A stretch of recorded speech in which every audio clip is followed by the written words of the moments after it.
أمور محدثاتها وكل محدثة بدعة وكل بدعة ضلالة. يا أيها الذين آمنوا اتقوا الله حق تقاته ولا تموتن إلا وأنتم مسلمون. بسم الله الرحمن الرحيم. يا أيها الذين آمنوا اتقوا الله ولتنظر نفس ما قدمت لغد واتقوا الله إن الله خبير بما تعملون. رب اشرح لي صدري ويسر لي أمري واحلل عقدة من لساني يفقهوا قولي. ഏറ്റവും ബഹുമാനമുള്ള വേദിയിലിരിക്കുന്ന നജ്മാത്ത സനിയ ടീച്ചർ, സഹോദരിമാരെ, ഈ മദ്രസയിലെ സ്റ്റുഡൻ്റ് സഹോദരിമാരെ,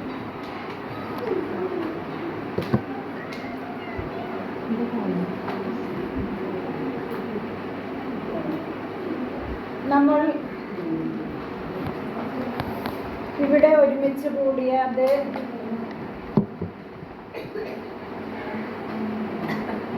ഈ മദ്രസയിലെ കുഞ്ഞുങ്ങൾക്ക് നടത്തിയ വിവിധ തരം മത്സരങ്ങളുടെ വിജയികൾക്കുള്ള സമ്മാനദാനത്തിന് വേണ്ടിയാണ് പാരൻസ് ഒക്കെ ഇവിടെ വന്നിട്ടുള്ളത്. അത് കാണാനും കുട്ടികൾ സമ്മാനം കൈപ്പറ്റുന്നത് കണ്ട് സന്തോഷിക്കുവാനും വേണ്ടിയാണ് ഇവിടെ നിങ്ങളെല്ലാവരും വന്നിട്ടുള്ളത് എന്ന് ഞാൻ മനസ്സിലാക്കുക. ശരിയല്ലേ ഞാൻ പറഞ്ഞേ? അതോ എൻ്റെ ക്ലാസ് കേൾക്കാനാണോ വന്നത്? അതോ കുട്ടികളുടെ സമ്മാനം വാങ്ങി അത് കാണാൻ വേണ്ടിയാണോ വന്നത്? ഏതായിരുന്നാലും ഒരു നല്ല ഉദ്ദേശത്തോടു കൂടെയാണ് നമ്മളിവിടെ ഒരുമിച്ച് കൂടിയിട്ടുള്ളത്. വളരെ തിരക്ക് പിടിച്ച ദിവസങ്ങളാണിപ്പോൾ. കാരണം പരിശുദ്ധമായ റമളാൻ മാസം അടുത്തെത്തിക്കൊണ്ടിരിക്കുന്ന ഈ സന്ദർഭത്തിൽ ഒരുപാട് പണികളാണ് നമ്മുടെ ഓരോരുത്തരുടെയും മനസ്സിലുള്ളത്. നമ്മൾ എന്തിനു വേണ്ടിയാണ് ഈ ഭൂമിയിലേക്ക് നമ്മൾ അല്ലാഹു സുബ്ഹാനഹു വ തആല സൃഷ്ടിച്ചു വിട്ടിട്ടുള്ളത് എന്ന് തീർച്ചയായിട്ടും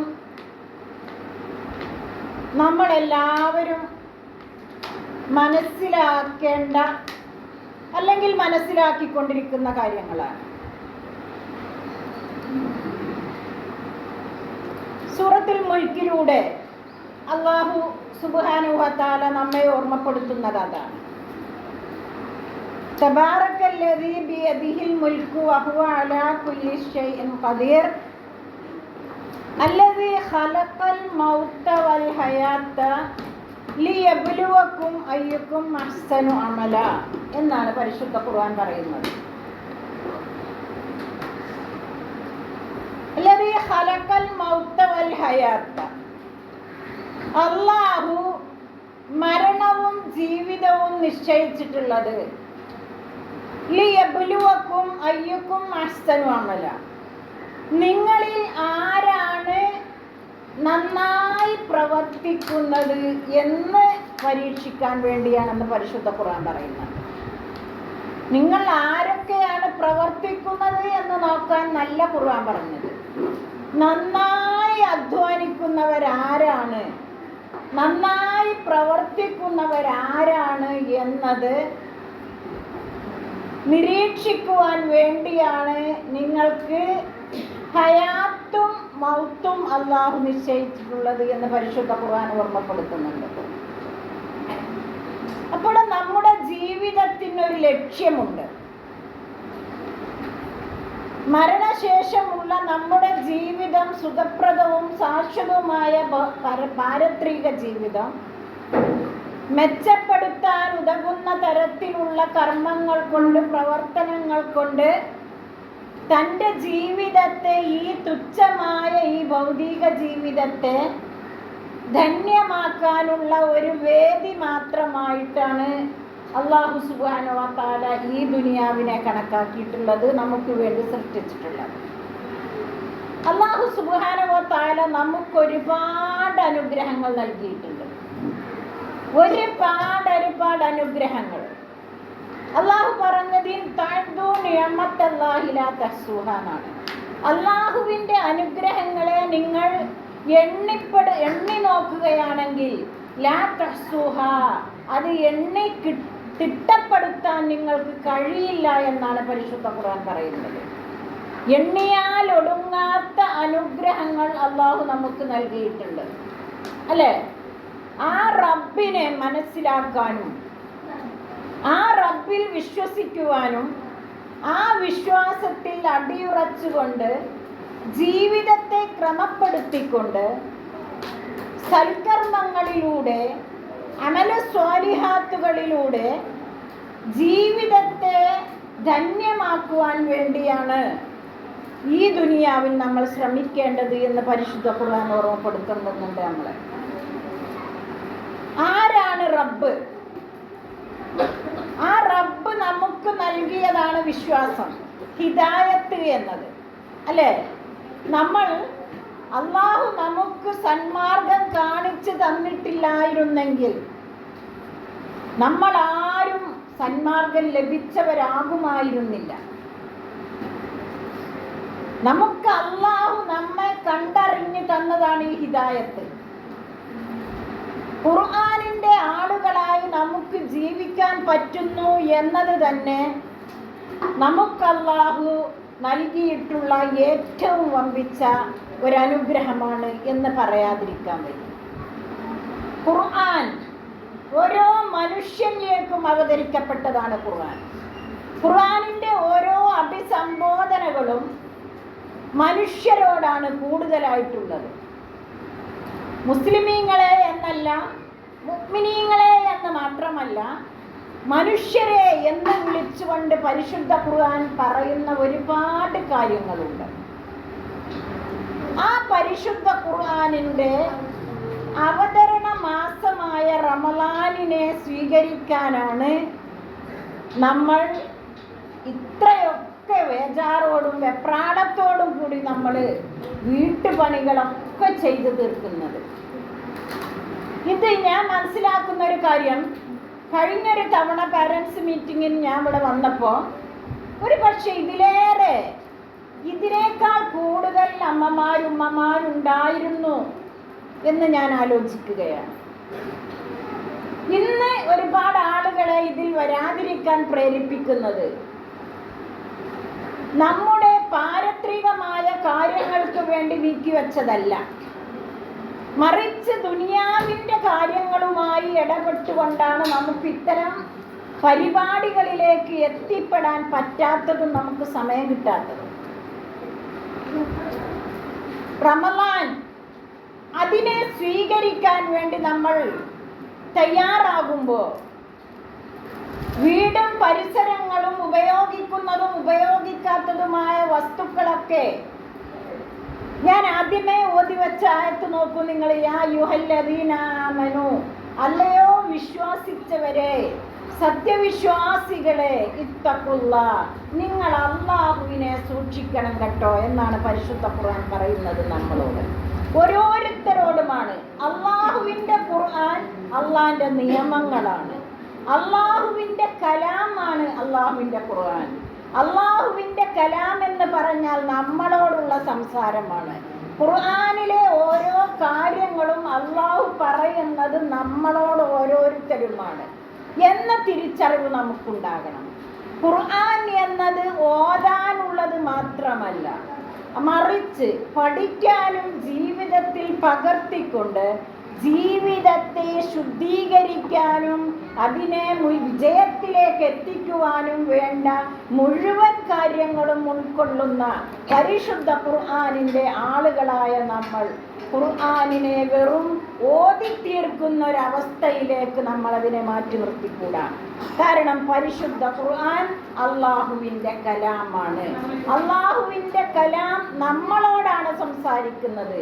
ഖുർആൻ ഓരോ കാര്യങ്ങളും നമ്മളെ വിളിച്ചുകൊണ്ട് പറയുമ്പോൾ തൻ്റെ ജീവിതത്തിൽ മാറ്റം വരുത്തേണ്ട ഒരുപാട് കാര്യങ്ങളുണ്ട് അല്ലേ? നമ്മൾ ഈ റമളാൻ മാസം നോമ്പ് നോൽക്കുന്നത് എന്തുകൊണ്ടാണ്? എല്ലാവരും നോമ്പ് നോൽക്കുന്നു, ഞാനും നോമ്പ് നോൽക്കുന്നു. എല്ലാവരും നമസ്കരിക്കുന്നു, ഞാനും നമസ്കരിക്കുന്നു.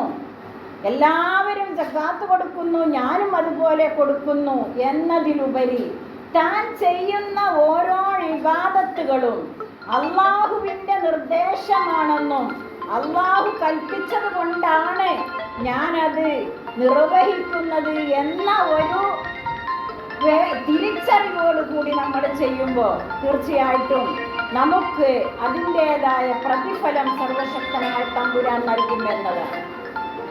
നമസ്കാരത്തിന് ഇപ്പോൾ നോക്കൂ നിങ്ങൾ, നോമ്പ് ഇസ്ലാം കാര്യങ്ങളിൽ എത്രാമത്തതാണ് നോമ്പ്? മദ്രസയിൽ കുട്ടികൾക്കറിയാലോ, പഠിക്കണ കുട്ടികൾക്കറിയാം, 4-മത്തതാണ് നോമ്പ്. ഈ 4-മത്തെ നോമ്പിൻ്റെ മുമ്പ് 3 കാര്യങ്ങൾ അല്ലാഹ് പറഞ്ഞിട്ടുണ്ട്. എന്താണത്? 1 ഷഹാദത്ത്, 2 നമസ്കാരം, 3 സക്കാത്ത്. ഈ 3 കാര്യവും പറഞ്ഞിട്ട് 4-മതാണല്ലോ എന്ത് പറയുന്നത്? നോമ്പിനെ കുറിച്ച് അള്ളാഹു പ്രതിപാദിക്കുന്നത്. അള്ളാഹു നമ്മളോട് കൽപ്പിച്ചിട്ടുള്ളത് അങ്ങനെയാണ്. അപ്പൊ ഈ 3 എൻ്റേത് റെഡിയാണോ? 1-മത്തെ ഷഹാദത്തു അൻ ലാ ഇലാഹ ഇല്ലല്ലാഹ് മുഹമ്മദുർ റസൂലുള്ളാഹ്. ഈ ഒരു ലാ ഇലാഹ ഇല്ലല്ലാഹ് എന്ന വിശ്വാസം എൻ്റേത് ശരിയാണോ? ഞാൻ ആ രംഗത്ത് എൻ്റെ നിലപാട് എന്താണ് എന്നുള്ളത് നമ്മൾ ആദ്യം പുനരാലോചനയ്ക്ക് വിധേയമാക്കേണ്ടതുണ്ട്. അതിനോട് തുടർന്ന് അല്ലാഹു പറയുന്നു നമസ്കാരത്തെ കുറിച്ചാണ്. അവ്വലുമാ യുഹാസബുൽ അബ്ദു യൗമൽ ഖിയാമ അസ്സലാത്തു. അന്ത്യദിനത്തിൽ അള്ളാഹു കർമ്മങ്ങളിൽ വെച്ച് ആദ്യമായി വിചാരണയ്ക്ക് വിധേയമാക്കുന്നത് നമസ്കാരത്തെ കുറിച്ചാണെന്ന് പരിശുദ്ധ ഖുർആൻ നബിചര്യയിൽ നമ്മെ പഠിപ്പിക്കുന്നു. 3-മതായിട്ട് പറയുന്നത് സാമ്പത്തികമായുള്ള പരിശുദ്ധിയാണ്. അള്ളാഹു നമുക്ക് അനുഗ്രഹമായി തന്നിട്ടുള്ള സാമ്പത്തികമായ കഴിവും മികവും സമ്പത്തും അത് അള്ളാഹു നമുക്ക് നൽകിയതാണ്. നമ്മളെ അള്ളാഹു അത് ഏൽപ്പിച്ചു തന്നതാണ്. അതുകൊണ്ടാണ് നിങ്ങൾ ഒന്നാലോചിച്ച് നോക്കൂ, പരിശുദ്ധ ഖുർആൻ പരിശോധിച്ചാൽ അള്ളാഹു നൽകിയതിൽ നിന്ന് എന്ന് പറയുന്നിടത്തൊക്കെ, നിങ്ങൾ ചെലവഴിക്കൂ എന്ന് പറയുന്നിടത്തൊക്കെ അള്ളാഹ് പറയുന്നുണ്ട് ഞാൻ നൽകിയതിൽ നിന്ന് എന്നാണ്. നമ്മുടെ മിടുക്ക് കൊണ്ടോ നമ്മുടെ ബുദ്ധി കൊണ്ടോ ഒന്നും നമുക്ക് ഈ ദുനിയാവിൽ സ്വന്തമാക്കാൻ സാധ്യമല്ല. ഒക്കെ തമ്പുരാന്റെ കയ്യിലാണ്.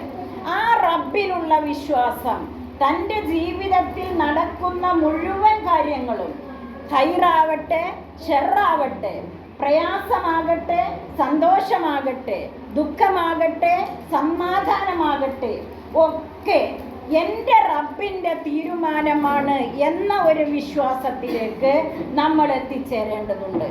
ആ ദൈവത്തെ, ആ പ്രപഞ്ചനാഥനിലുള്ള വിശ്വാസം അത് അടിയുറച്ചതാകുക എന്നതാണ് ഒരു വിശ്വാസിയെ സംബന്ധിച്ചിടത്തോളം 1-മത്തെ അവൻ്റെ ഉത്തരവാദിത്വം. തൻ്റെ വിശ്വാസം, ഞാനൊരു മുഅ്മിനാണ് അല്ലേ?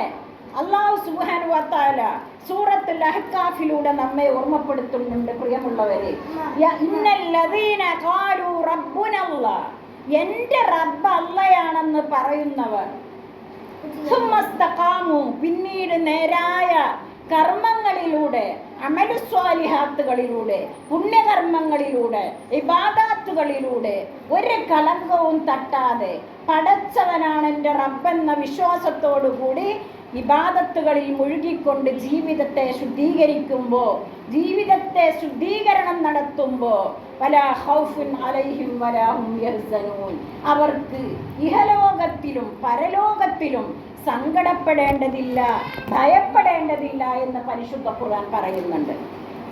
അപ്പം നമ്മൾ ആദ്യം വേണ്ടത് ഞങ്ങളുടെ റബ്ബ് അള്ളയാണ്, എൻ്റെ റബ്ബ് അള്ളയാണ് എന്ന വിശ്വാസത്തിലേക്ക് നമ്മൾ തിരിച്ചെത്തണം, നമ്മൾ മടങ്ങിയെത്തണം. ആ ഒരു വിശ്വാസം ഉണ്ടാക്കാൻ വേണ്ടിയാണ് ഈ കണ്ട പ്രവാചകന്മാരെ മുഴുവനും അല്ലാഹു സുബ്ഹാനഹു വ തആല ഈ ലോകത്തേക്ക് നിയോഗിച്ചിട്ടുള്ളത്. വമാ ഖലഖ്തുൽ ജിന്ന വൽ ഇൻസ ഇല്ലാ ലിയഅ്ബുദൂൻ.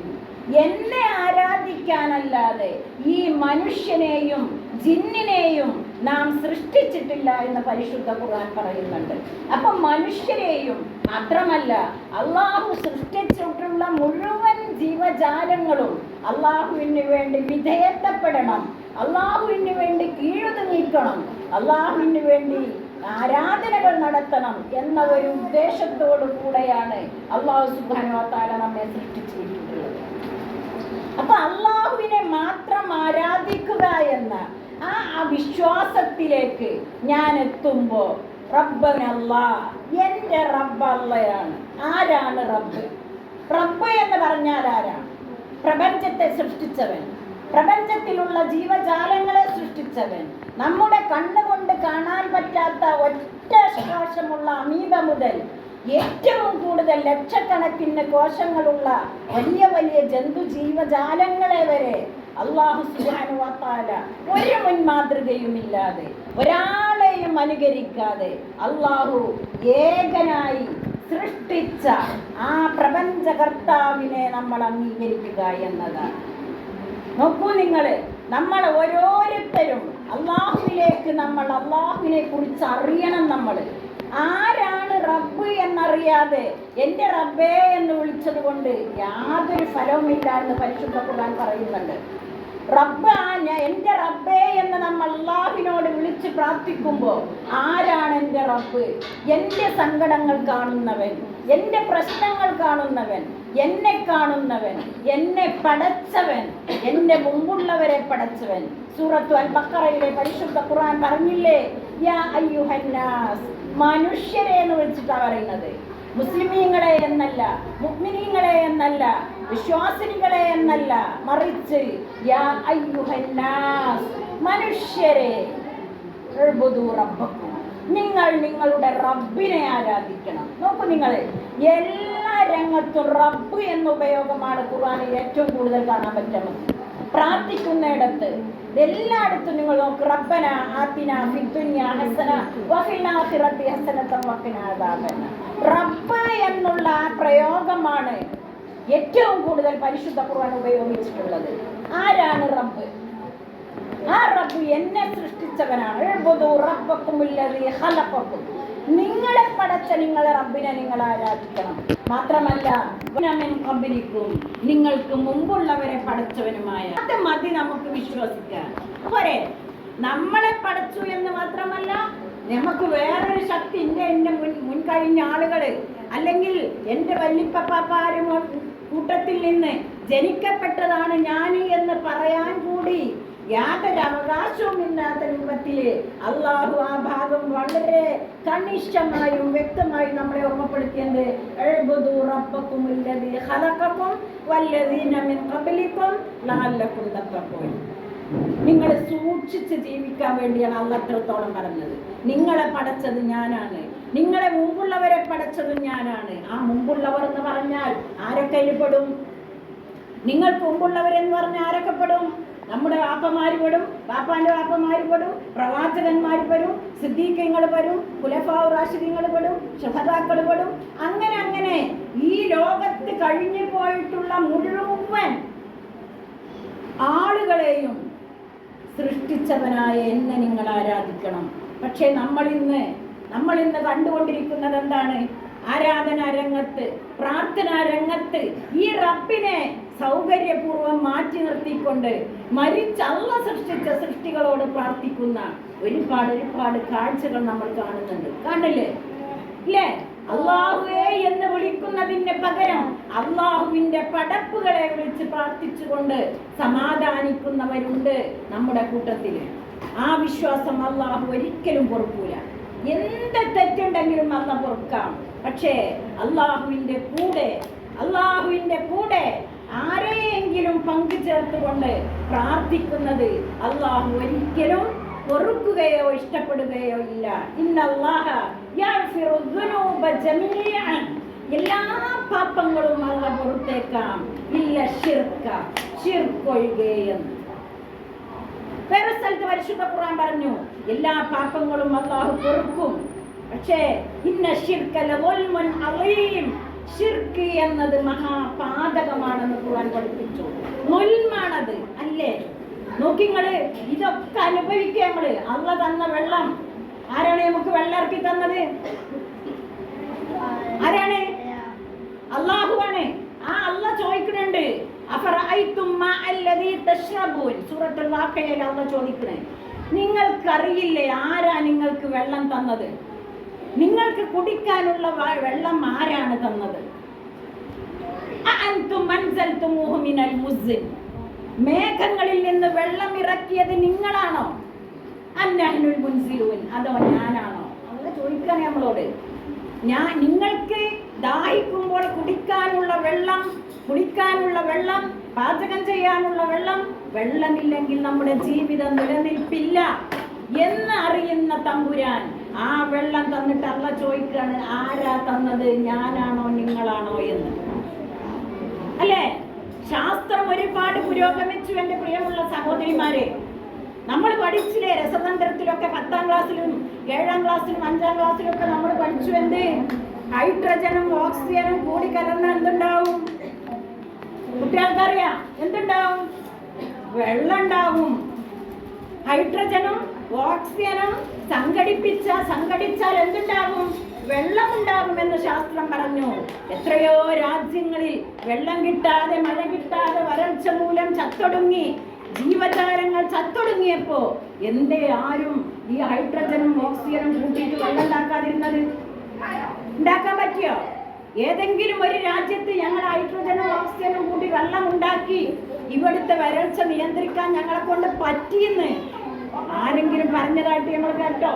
ഇല്ല. അത് കഴിവുള്ളവൻ സർവശക്തനാണ്. അങ്ങനെ അള്ളാഹു തന്നിട്ടുള്ള ഓരോന്ന് നമ്മുടെ സൃഷ്ടിപ്പുകളൊന്ന് ആലോചിച്ച് നോക്കി. അതുപോലെ അള്ള പറയുന്നുണ്ട്, നിങ്ങളെ കുറിച്ച് പഠിക്കുന്നു. അള്ളാനെ കുറിച്ച് പഠിക്കാൻ നമ്മൾ വേറെ ഉടുക്കും പോണ്ട, നമ്മളെ ശരീരത്തിലേക്ക് നോക്കിയാൽ മതി. നിങ്ങളെ സൃഷ്ടിച്ചത് എങ്ങനെയാണെന്ന് നിങ്ങൾക്കറിയാമോ? സൂറത്തുൽ മുഅ്മിനൂൻ. നമ്മൾ ഖുർആനിൽ ഇതൊക്കെ ഉണ്ട്. ഈ ഖുർആനിൽ ഇല്ലാത്ത കാര്യങ്ങളില്ല. ആ ഖുർആനിന്റെ അവതരണ വാർഷികമാണ് ഈ റമദാനിൽ നമ്മൾ ആഘോഷിക്കാൻ പോണത്. അതിനു വേണ്ടിയാണ് ഞാനും നിങ്ങളും തയ്യാറെടുത്തുകൊണ്ടിരിക്കുന്നത്. അതിനു വേണ്ടിയുള്ള ഒരുക്കങ്ങളാണ് നമ്മൾ ഒരുക്കിക്കൊണ്ടിരിക്കുന്നത്. ആ പരിശുദ്ധ ഖുർആൻ നമ്മളോട് പറയുന്നുണ്ട്, പ്രിയമുള്ളവരെ, എന്നെ അറിയണമെങ്കിൽ എൻ്റെ ഹൽക്കിലേക്ക്, എൻ്റെ സൃഷ്ടിപ്പിലേക്ക് നിങ്ങൾ നോക്കണമെന്ന്. അള്ളാഹു നമ്മളെ സൃഷ്ടിച്ച സൃഷ്ടിപ്പ് അല്ലേ? ആ ഘട്ടം ഘട്ടമായ വളർച്ച, പുരുഷ ബീജവും സ്ത്രീയുടെ അണ്ടവുമായി കൂടിക്കലർന്നുകൊണ്ട് നുത്ഫ എന്ന പേരിൽ അറിയപ്പെടുന്നതിന് അമ്മയുടെ ഗർഭാശയത്തിൽ അത് വളർച്ച പ്രാപിക്കുമ്പോൾ ഓരോ ഘട്ടമായിട്ട് ഖുർആൻ പറയുന്നുണ്ട്. അതില് മുഖത്ത് നുത്ഫ കഴിഞ്ഞാൽ പിന്നെ അലക്ക രക്തപിണ്ഡമായി മാറുന്നു. സുമ്മ മുഖ പിന്നീട് മാംസപിണ്ഡമായി മാറുന്നു. മാംസപിണ്ഡം എന്ന് പറഞ്ഞാൽ ചവച്ചരിച്ച ഒരു കഷ്ണം ഇറച്ചി നമ്മൾ ചവച്ച് ചണ്ടിയാക്കിയ ഒരു മാംസത്തിന്റെ കഷ്ണമാണ് നമ്മുടെ വയറുകളിൽ നമ്മുടെ കുഞ്ഞുങ്ങളെ. നമ്മളൊക്കെ അങ്ങനെയായി വരുന്നു. പിന്നെന്ത് ചെയ്യുന്നു? മുഖത്ത് പിന്നെ ആ എല്ലിനെ പിന്നീട് നമ്മൾ എല്ലുണ്ടാക്കുന്നു. ആ മാംസപിണ്ഡത്തിൽ നിന്ന് നമ്മൾ എല്ലിനെ സൃഷ്ടിക്കുന്നു. ആ എല്ലിനെ മുഴുവനും മാംസം കൊണ്ട് നമ്മൾ പൊതിയുന്നു. അങ്ങനെ പുതിയതായൊരു മനുഷ്യനെ നമ്മൾ രൂപം നൽകുന്നു. തബാറക്കല്ലാഹു അഹ്സനുൽ ഖാലിഖീൻ. ഇത്രയും ഭംഗിയായിട്ട് നമ്മളെ പടച്ച തമ്പുരാൻ എത്ര മഹാനാണ് എന്ന് അള്ള ചോദിക്കുന്നുണ്ട്. നിങ്ങളെ ഞാനല്ലേ പടച്ചത് മനുഷ്യരെ? നിങ്ങൾക്ക് വേണ്ടത് ഞാനല്ലേ തന്നത്? ഉപജീവനം തന്നില്ലേ ഞാൻ? കൃഷി ഇറക്കാൻ പറഞ്ഞില്ലേ ഞാൻ? ഖുർആൻ ചോദിക്കുന്നുണ്ട്. ഖുർആൻ ചോദിക്കുന്നുണ്ട്, അഫറൈത്തും മാ തഹ്റുസൂൻ, നിങ്ങൾക്ക് കൃഷി അടക്കാനുള്ള ബുദ്ധി ഞാൻ തന്നില്ലേ?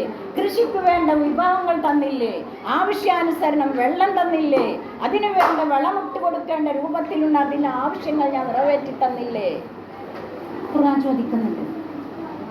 ഖുർആൻ ചോദിക്കുന്നുണ്ട്, അഫറൈത്തും മാ തഹ്റുസൂൻ അഅൻതും തഖ്ലുഖൂനഹു അം നഹ്നുൽ ഖാലിഖൂൻ, നിങ്ങളാണോ അതൊക്കെ പഠിച്ചത് അതോ ഞാനാണോ? എന്നിട്ട് അള്ളാഹ് പറയാണ്, ഒരു വർത്താനം പറയണ്ട, നിങ്ങൾക്ക് മനസ്സിലാണില്ലേ ഞാൻ പറയുന്നത്? എന്നിട്ട് അള്ളാഹ് ചോദിക്കുകയാണ് എന്ത്?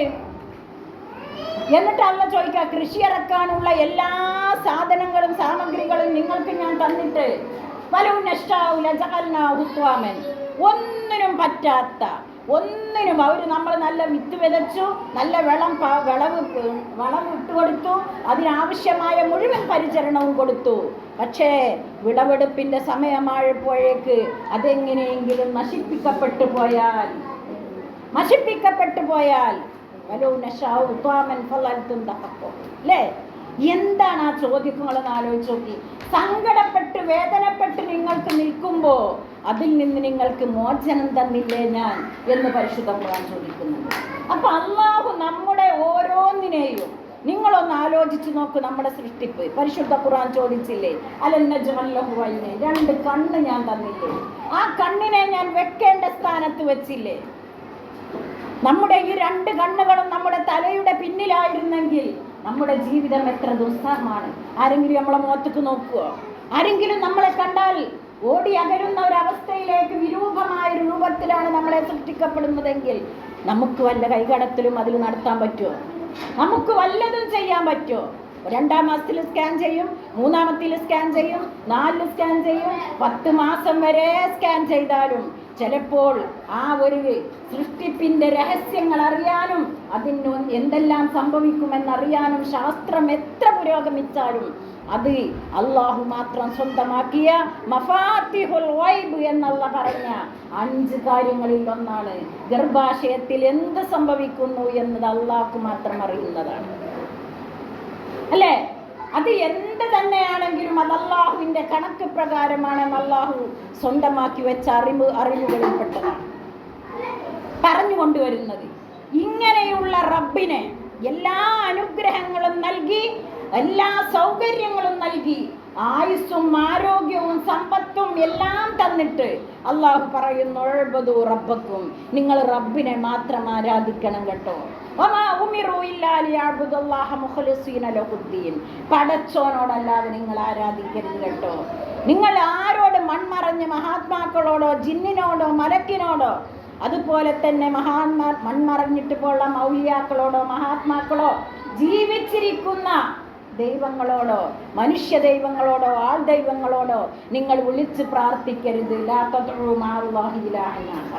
അള്ളാന്റെ കൂടെ നിങ്ങൾ വേറൊരു ഇലാഹിനെ വിളിച്ച് പ്രാർത്ഥിക്കരുത് കേട്ടോ എന്ന്. കാരണം അതിനൊക്കെ തെളിവ് സഹിതം അല്ലാഹു ഖുർആനിൽ നമ്മളോട് ഇങ്ങനെ പറഞ്ഞിരുന്നുണ്ട്.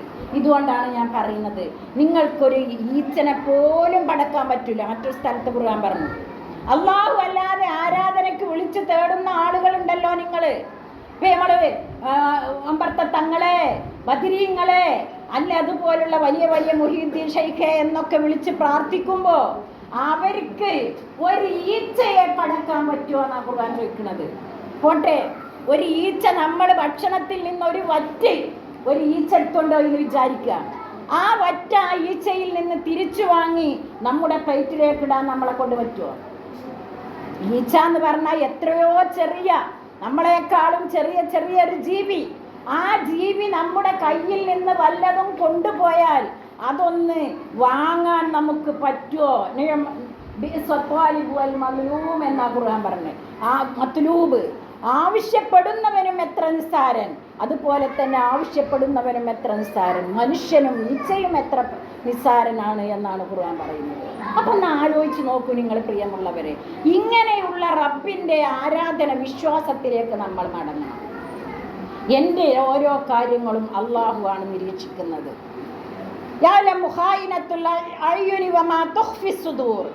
മനസ്സിൻ്റെ ഉള്ളിലുള്ളതും കണ്ണിൻ്റെ വെട്ടിനോട്ടം വരെ അറിയുന്ന തമ്പുരാൻ. അത്തഖുല്ലാ, അവനെ നിങ്ങൾ സൂക്ഷിക്കണം കേട്ടോ. വൽതൻദുർ നഫ്സുൻ മാ ഖദ്ദമത് ലിഗദിൻ.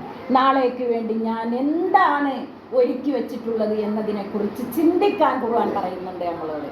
ഇന്ന് തന്നെ ഞാൻ അങ്ങോട്ട് മരിച്ചാൽ നാളെ എൻ്റെ അവസ്ഥ എന്താണ്?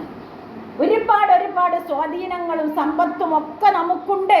പക്ഷേ അതൊക്കെ നമ്മുടെ മരണത്തോടു കൂടി നമ്മളെ അവസാനിക്കുന്നതാണ്. അതൊക്കെ ഈ ദുനിയാവുമായിട്ടുള്ള മുഴുവൻ ബന്ധങ്ങളും ഇട്ടേച്ചു പോകുന്നതാണ് നമ്മുടെ മരണം. ആ മരണത്തിന് യാതൊരു പ്രായ വ്യത്യാസമോ ഒന്നുമില്ല. കുല്ലു നഫ്സിൻ ദാഇഖത്തുൽ മൗത്ത്. എല്ലാ വയസ്സന്മാരും മരിക്കും എന്നല്ല ഖുർആൻ പറഞ്ഞത്. കുല്ലു നഫ്സിൻ ദാഇഖത്തുൽ മൗത്ത്. എല്ലാ ആത്മാക്കളും മരണം ആസ്വദിക്കുക എന്ന് ചെയ്യും. സമയത്തെക്കുറിച്ച് അല്ലാഹു ഒരു സൂചന പോലും തന്നില്ല. എല്ലാ കാര്യങ്ങളിലേക്കും അല്ലാഹു പരിശുദ്ധ ഖുർആനിൽ സൂചന തന്നിട്ടുണ്ട്. റസൂലുള്ള പഠിപ്പിച്ചതിൽ നബിചര്യയിലും സൂചനകളുണ്ട്. പക്ഷേ നമ്മുടെ മരണം എവിടെ വെച്ച് എപ്പോൾ നടക്കും എന്നത് മാത്രം അല്ലാഹു ഒരു സൂചന പോലും നൽകിയിട്ടില്ല. അതുകൊണ്ടാണ് ഖുർആൻ പറഞ്ഞത് വലാ തമൂതുന്ന ഇല്ലാ വഅൻതും മുസ്ലിമൂൻ. മുസ്ലിങ്ങളായിട്ടല്ലാതെ നിങ്ങൾ മരിച്ചു പോകരുത് എന്ന് മുഫസ്സിരീങ്ങൾ വിശദീകരിച്ചു. ഏതൊരു സന്ദർഭത്തിൽ മരിച്ചാലും ഞാൻ ഒരു വിശ്വാസിയാണ് എന്ന ഉറപ്പോടുകൂടി സമാധാനത്തോടുകൂടി മരിക്കാൻ നമ്മളെപ്പോഴും റെഡിയായി നിൽക്കണം എന്നാണ് പരിശുദ്ധ ഖുർആൻ ഉണർത്തുന്നത്. അതുകൊണ്ട് പ്രിയമുള്ളവരെ, പരിശുദ്ധ റമദാൻ സമാഗതമാവുകയാണ്. നമ്മുടെ വീടും പരിസരവും ഒക്കെ വൃത്തിയാക്കണം, ഒക്കെ ആവശ്യമാണ്. പക്ഷേ അതിനേക്കാൾ ഉപരി നമ്മുടെ ജീവിതത്തെയാണ് നമ്മൾ ശുദ്ധീകരിക്കേണ്ടത്. നമ്മുടെ മനസ്സിനെയാണ് നമ്മൾ ശുദ്ധീകരിക്കേണ്ടത്. ഖുർആനിൻ്റെ ഇസ്ലാമിൻ്റെ ഓരോ ഇബാദത്തുകൾ നിങ്ങളൊന്ന് പരിശോധിച്ച് നോക്കി, ഒക്കെ അള്ളാഹുവിന് വേണ്ടിയുള്ളതാണ്. അള്ളാഹ്ക്ക് വേണ്ടത് നമ്മുടെ മനസ്സാണ്. മനസ്സിൻ്റെ പ്രവർത്തനത്തിലേക്കാണ് അള്ള നോക്കുന്നത്. മനസ്സിൻ്റെ വിചാരങ്ങളിലേക്കാണ് അള്ള നോക്കുന്നത്. പരിശുദ്ധ ഖുർആൻ നബി സല്ലല്ലാഹു അലൈഹി വസല്ലമ നമ്മെ പഠിപ്പിച്ചു, ഇന്നല്ലാഹ ലാ യൻദുറു ഇലാ അജ്സാമിക്കും വലാ ഇലാ സുവരിക്കും വലാകിൻ യൻദുറു ഇലാ ഖുലൂബിക്കും വഅമാലിക്കും. തീർച്ചയായിട്ടും നിങ്ങളുടെ ശരീരത്തിലേക്ക് അള്ള നോക്കുന്നില്ല. വലാ ഇലാ സുവരിക്കും വലാ ഇലാ അജ്സാമിക്കും. നിങ്ങളെ രൂപത്തിലേക്കോ നിങ്ങളുടെ ശരീരത്തിലേക്കോ അള്ള നോക്കുന്നില്ല. വലാകിൻ യൻദുറു ഇലാ ഖുലൂബിക്കും വഅമാലിക്കും. നിങ്ങളുടെ ഹൃദയത്തിലേക്കും ആ ഹൃദയത്തിൽ നിന്ന് വിശ്വാസാടിസ്ഥാനത്തിലൂടെ നമ്മൾ മുന്നോട്ട് കൊണ്ടുപോകുന്ന പ്രവർത്തനങ്ങളിലേക്കുമാണ് അള്ള നോക്കുന്നത് എന്നാണ്. ആ മനസ്സാണ് ശുദ്ധീകരിക്കേണ്ടത്. ഖദ് അഫ്ലഹ മൻ സക്കാഹ. മനസ്സ് ശുദ്ധമായവൻ വിജയിച്ചിരിക്കുന്നു. വഖദ് ഖാബ മൻ ദസ്സാഹ. അതിനെ മലിനമാക്കിയവൻ പരാജയപ്പെട്ടിരിക്കുന്നു എന്ന് പരിശുദ്ധ ഖുർആൻ പറയുന്നുണ്ട്. ഈ ആയത്ത് ഒരു അർദ്ധരാത്രിയിലാണ് നബി സല്ലല്ലാഹു അലൈഹി വസല്ലമക്ക് അവതരിപ്പിക്കുന്നത്. ഖദ് അഫ്ലഹ മൻ സക്കാഹ വഖദ് ഖാബ മൻ ദസ്സാഹ എന്ന സൂറത്തുൽ അഅലയിലെ സൂറത്തു ശംസിലെ ഈ ആയത്ത് റസൂലുള്ളാഹിക്ക് അവതരിപ്പിക്കുന്നത് ഒരു അർദ്ധരാത്രിയിലാണ്. ആ സന്ദർഭത്തിൽ നബി സല്ലല്ലാഹു അലൈഹി വസല്ലമ ഞെട്ടിയുണർന്നു. എന്നിട്ട് ഈ ആയത്തിൻ്റെ അവതരണവും അതിൻ്റെ ആശയത്തിലേക്കും ഇറങ്ങിച്ചെന്ന് അന്ന് പുലരുവോളം നബി പൊട്ടി കരഞ്ഞു എന്ന് ആയിഷ റളിയല്ലാഹു അൻഹ ഉദ്ധരിക്കുന്ന ഹദീസിൽ കാണാം. എന്തേ കാരണം? റസൂലുള്ളാഹി എന്ന് പറഞ്ഞാൽ മഅസൂമാണ്. മുൻകഴിഞ്ഞ പാപങ്ങളും വരാനിരിക്കുന്ന പാപങ്ങളും ഒക്കെ പൊറുക്കപ്പെട്ട പ്രവാചകനെ ഒരായത്തിറങ്ങിയപ്പോൾ പുലരുവോളം കരഞ്ഞുകൊണ്ട് അള്ളാഹുവിനോട് അദ്ദേഹം പ്രാർത്ഥിച്ചൊരു പ്രാർത്ഥന വിശ്വാസികളായ നമ്മെ പഠിപ്പിക്കുന്നുണ്ട്. പ്രവാചകൻ ആ ആയത്ത് അവതരിച്ചപ്പോൾ പ്രാർത്ഥിച്ച് നേരം പുലരുവോളം പ്രാർത്ഥിച്ചു, അല്ലാഹുമ്മ ആതി ഖൽബി തഖ്വാഹ. പടച്ചോനെ, എൻ്റെ ഹൃദയത്തിന് നീ തഖ്വ തരണേ എന്ന്, എൻ്റെ ഹൃദയത്തിന് നീ ഈമാൻ തരണേ എന്ന്, എൻ്റെ ഹൃദയത്തിന് നീ തഖ്വ തരണേ, ഭക്തി തരണേ എന്ന്. ഞാൻ ഒരുപാട് നമസ്കരിക്കുന്നുണ്ട്, പക്ഷെ എൻ്റെ മനസ്സിൽ അതൊന്നും തട്ടുന്നില്ല. ഞാൻ ഒരുപാട് ഇബാദത്ത് ചെയ്യുന്നുണ്ട്, നോമ്പ് ഞാൻ കുറേ നോൽക്കുന്നുണ്ട്, പട്ടിണി കിടക്കുന്നുണ്ട്. പക്ഷേ അതൊക്കെ നമ്മുടെ ഖൽബിൻ്റെ ശുദ്ധീകരണമാണ്. അത് അള്ളാഹു സ്വീകരിക്കുമോ സ്വീകരിക്കാതിരിക്കുമോ എന്ന് തീരുമാനിക്കുന്നത്. അപ്പൊ നമ്മൾ അള്ളാഹിനോട് പ്രാർത്ഥിക്കണം എപ്പോഴും, അല്ലാഹുമ്മ ആതി ഖൽബി തഖ്വാഹ, പടച്ചോനെ എൻ്റെ ഹൃദയത്തിന് നീ തഖ്വ നൽകണമേ, വസക്കിഹ, അതിനെ നീ പരിശുദ്ധിപ്പെടുത്തണേ. കാരണം എൻ്റെ മനസ്സിൽ ഒരുപാട് മാലിന്യങ്ങളുണ്ട്. പല പല ആളുകളോടും വിദ്വേഷമുണ്ട് എനിക്ക്, പല പല ആളുകളോടും ഞാൻ പിണങ്ങി നിൽക്കുകയാണ്, പല പല ആളുകളോടും എനിക്ക് അസൂയയുണ്ട്, ഒരുപാട് അനാവശ്യമായ ചിന്തകളുണ്ട്. റബ്ബേ, അതിൽ നിന്നൊക്കെ ഈ റമളാനിനെങ്കിലും പടച്ചോനെ നീ ഒന്ന് ശുദ്ധീകരണം നൽകണേ എന്ന് അള്ളാഹുവിനോട് നമ്മൾ പ്രാർത്ഥിക്കണം റമളാനെ സ്വീകരിക്കുന്നതിന് മുമ്പ്. വസക്കിഹ, എൻ്റെ മനസ്സ് ശുദ്ധീകരിക്കു റബ്ബേ, വഅൻത ഖൈറു മൻ സക്കാഹ, അതിനെ ശുദ്ധീകരിക്കുന്നത് ഏറ്റവും ഉത്തമൻ നീ തന്നെയാണ്. അള്ളാഹ്ക്ക് മാത്രമേ ഇതിന് കഴിയുള്ളൂ. നമ്മുടെ മനസ്സിന് ശുദ്ധീകരണം നടത്താൻ റബ്ബിന് മാത്രമേ കഴിയുള്ളൂ. അതുകൊണ്ടാണ് റസൂലുള്ള പറഞ്ഞത്, അല്ലാഹുമ്മ യാ മുഖല്ലിബൽ ഖുലൂബ്, ഹൃദയത്തെ മാറ്റിമറിക്കുന്ന തമ്പുരാനെ, സബ്ബിത ഖൽബി അലാ ദീനിക, എൻ്റെ കൽബിനെ നിന്റെ ദീനിൽ ഉറപ്പിച്ചു നിർത്തണേ എന്ന്. പല ചിന്തകളും ഈ ദുനിയാവിലുണ്ടാകും, പല പല കാര്യങ്ങളും നമ്മളെ ജീവിതത്തിലേക്ക് കടന്നു വരാം. പക്ഷേ വിശ്വാസികളായ നമ്മളെ കർമ്മം സ്വീകരിക്കണമെങ്കിൽ, എൻ്റെ നിസ്കാരം അല്ല സ്വീകരിക്കണമെങ്കിൽ, എൻ്റെ നോമ്പ് അല്ല സ്വീകരിക്കണമെങ്കിൽ, എൻ്റെ ഇബാദത്തുകൾ അല്ല സ്വീകരിക്കണമെങ്കിൽ എൻ്റെ മനസ്സ് ശുദ്ധമായിരിക്കണം. അതുകൊണ്ടല്ലേ അള്ളാഹുവിൻ്റെ റസൂൽ മദീന പള്ളിയിൽ മിമ്പറിലേക്ക് കയറിപ്പോകുമ്പോൾ 3 തവണ ആവർത്തിച്ച് അള്ളാഹുവിൻ്റെ റസൂൽ ആമീൻ പറയുന്നത് സഹാബാക്കൾ കേട്ടു. 3 പ്രാവശ്യം. ഒരു സ്റ്റെപ്പ് കയറിയപ്പോൾ ആമീൻ, രണ്ടാമത്തെ സ്റ്റെപ്പിനും ആമീൻ, മൂന്നാമത്തെ സ്റ്റെപ്പ് കയറിയപ്പോഴും ആമീൻ എന്ന് പറയുന്നത് കേട്ടപ്പോൾ സഹാബാക്കൾ ചോദിച്ചു, അള്ളാഹിൻ്റെ റസൂലേ, താങ്കൾ എന്താണ് ഇപ്പോൾ 3 തവണ ആമീൻ എന്ന് പറഞ്ഞത് എന്ന്. അപ്പോൾ റസൂലുള്ള വിവരിച്ചു കൊടുത്തത് എന്താണെന്നറിയാം പ്രിയമുള്ളവരെ? ഞാൻ ആമീൻ പറഞ്ഞത് ജിബ്രീൽ പ്രാർത്ഥിച്ചപ്പോൾ ആ പ്രാർത്ഥനക്ക് ആമീൻ പറഞ്ഞതാണ് എന്ന്. സഹാബാക്കൾ ചോദിച്ചു, എന്ത് പ്രാർത്ഥനയാണ് ജിബ്രീൽ നടത്തിയത്? അപ്പൊ പറഞ്ഞു, ഒന്നാമതായിട്ട് പറഞ്ഞത്, റസൂലേ, പരിശുദ്ധ റമളാൻ സമാഗതമാവുകയും നോമ്പനുഷ്ഠിക്കാൻ ആയുസ്സും ആരോഗ്യവും കിട്ടിയിട്ട് പാപങ്ങൾ പൊറുക്കപ്പെടാത്തവൻ നശിച്ചു പോകട്ടെ എന്നാണ് ജിബ്രീൽ പറഞ്ഞത് എന്ന്. മനസ്സിലായോ? എന്താ പറഞ്ഞത്? റമളാനിൽ നോമ്പ് നോക്കാൻ അല്ല ആരോഗ്യം തന്നു. കഴിഞ്ഞ കൊല്ലം നോമ്പ് നോറ്റോൽ ഇപ്പൊ എൻ്റെ അമ്മായിയൊക്കെ തന്നെ കഴിഞ്ഞ പ്രാവശ്യം നോമ്പ് നോറ്റ ആ വ്യക്തി ഇപ്പൊ ഇന്ന് കിടക്കണ എങ്ങനെയാന്ന് പറയുന്നത്? യാതൊരു അന്തമല്ല, ഒന്നുമില്ല. സ്ട്രോക്ക് വന്ന് മൂക്കിലൂടെ പൈപ്പിട്ട് ഭക്ഷണം വെള്ളം കൊടുത്ത് അങ്ങനെ ആര് വിളിച്ചാലും ഉണ്ടാട്ടമില്ല, ആരുടെ മുഖത്തേക്കും നോക്കുന്നില്ല. ഈ ഒരു യാതൊരു തരത്തിലുള്ള റെസ്പോൺസും ഇല്ലാതെ ഈ ദുനിയാവിന്ന് തന്നെ പോയ പോലെ കിടക്കുകയാണ്. അപ്പൊ ഒരു റമളാൻ എനിക്ക് കിട്ടി എന്ന് പറഞ്ഞാൽ എൻ്റെ ഭാഗ്യമല്ലേ അത്? എന്നിട്ട് ആ റമളാനിൽ നമ്മുടെ പാപങ്ങൾ പൊറുക്കപ്പെടാൻ പറ്റുന്നില്ല എങ്കിൽ, അള്ളാഹ് പൊറുക്കൂല എങ്കിൽ അവൻ നശിച്ചു പോകട്ടെ എന്ന് ജിബ്രീൽ പ്രാർത്ഥിച്ചു. ഒന്ന് ആലോചിച്ച് നോക്കിയത് എന്താണ്? ആ ജിബ്രീൽ മലക്കുകളുടെ പ്രാർത്ഥനയാണ്, മലക്കുകളുടെ പ്രാർത്ഥന. ജിബ്രീൽ പറയണം. അപ്പൊ എന്താ? ഈ റമളാൻ എന്ന് പറഞ്ഞാൽ ഉഹുദ് മലയോളം പാപമുണ്ടായാലും പൊറുക്കപ്പെടാൻ പറ്റുന്ന മാസമാണ്. ഓരോ മിനിറ്റും ഓരോ സെക്കൻഡും സത്യവിശ്വാസിക്ക് ഇബാദത്തിന് 10 മുതൽ 700 ഇരട്ടി വരെ പ്രതിഫലം കിട്ടുന്ന ദിവസമാണ് ഈ റമളാനിന്റെ ദിവസങ്ങൾ. ആ പാപം ഒരു ദിവസം എല്ലാ നരകത്തിൽ നിന്ന് ഒരു കൂട്ടം ആളുകളെ ദിവസം അല്ല മോചിപ്പിക്കുന്നതാണ്. ദിവസം ഓരോ കൂട്ടം ആളുകളെ റമളാനിൽ 30 ദിവസം അല്ല മോചിപ്പിക്കുന്നതാണ്. ആ മോചിപ്പിക്കുന്ന കൂട്ടത്തിൽ നമ്മളുണ്ടെങ്കിൽ എന്തായിരിക്കും ഭാഗ്യങ്ങളെന്ന് ആലോചിച്ച് നോക്കാം. രണ്ടാമതായി പറഞ്ഞു, പിന്നെ രണ്ടാമത്തെ ആമീൻ എന്ന് പറഞ്ഞത് എന്തിനാ? വൃദ്ധരായ മാതാപിതാക്കൾ വീട്ടിലുണ്ടായിട്ടും അവരെ ശുശ്രൂഷിച്ച് പരിചരിച്ചുകൊണ്ട് സ്വർഗം വാങ്ങാൻ കഴിയാത്തവൻ നശിച്ചു പോകട്ടെ. അത്രയും പുണ്യമാണ് മാതാപിതാക്കളെ, വൃദ്ധരായ മാതാപിതാക്കളെ പരിചരിക്കുക എന്നത്. യുദ്ധത്തിന് പോകാൻ ചോദിച്ചപ്പോൾ സഹാബാക്കളോട് പറഞ്ഞു, വയസ്സായ ഉമ്മയും ബാപ്പിയുടെ വീട്ടിൽ ഉണ്ട്, നീ അവിടെ പോയിട്ടാണ് യുദ്ധം ചെയ്യേണ്ടത്. കാരണം എന്താ?